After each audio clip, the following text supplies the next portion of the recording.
तो उन्होंने खुद एग्री कर लिया कि ग्रेस नंबर का कॉन्सेप्ट नहीं चलेगा। अब या तो ये री एग्जाम दे ये बच्चे, या इनका चॉइस चलता कि इन 1563 स्टूडेंट्स को हम नीट यूजी 2024 के रिजल्ट को लेकर हो रहे विवाद पर 13 जून को सुप्रीम कोर्ट में सुनवाई हुई है।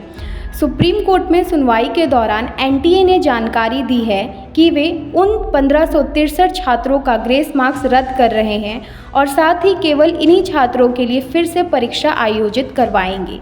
सुप्रीम कोर्ट ने साफ कहा है कि केवल वे छात्री परीक्षा में शामिल होंगे जिन्हें ग्रेस मार्क्स मिले थे। इसके अलावा एनटीए ने इन छात्रों को एक ऑप्शन भी दिया है कि वे या तो परीक्षा में दोबारा शामिल हो सकते हैं या फिर बिना ग्रेस मार्क्स की मार्कशीट के साथ नीट यूजी की काउंसलिंग प्रक्रिया में शामिल हो सकते हैं। एनटीए ने कहा कि 23 जून को दोबारा परीक्षा करवाए जाएंगे, फिर उसके बाद काउंसलिंग शुरू हो जाएगी। साथ ही इसके परिणाम 30 जून से पहले आ सकते हैं। सुप्रीम कोर्ट ने सुनवाई के दौरान कहा कि वह नीट यूजी 2024 की काउंसलिंग पर रोक नहीं लगाएगा। काउंसलिंग जारी रहेगी। परीक्षा होती है तो सब कुछ समग्रता से होता है, ऐसे में डरने की कोई बात नहीं है। कोर्ट ने कहा कि पूरी तरह से एग्जाम को रद्द कर देना उचित तरीका नहीं है।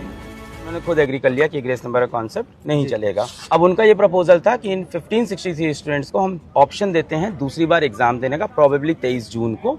अब या तो ये री एग्जाम दे ये बच्चे, या इनका चॉइस है री एग्जाम ना दे और जिनके ओरिजिनल नंबर थे वो इनके रह जाएंगे, ग्रेस वाले नहीं रहेंगे। अलग क्या काउंसलिंग इस पे मेरिट पर भी इसका असर पड़ेगा, जिस तरह से 1563 लोगों बिल्कुल बिल्कुल पड़ेगा, रैंकिंग पे पड़ेगा।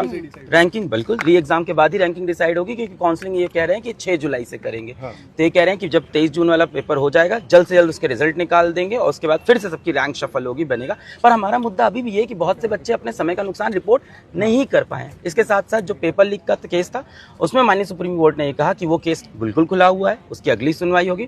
और आज माननीय सुप्रीम कोर्ट में जजेस ने पहली बार ये भी बोला कि मान लेते हैं काउंसलिंग हो गई, मान लेते हैं बच्चों का एडमिशन हो गया, उसके बाद भी हमें गैप्स मिलते हैं तो Supreme Court has all the powers to revert everything.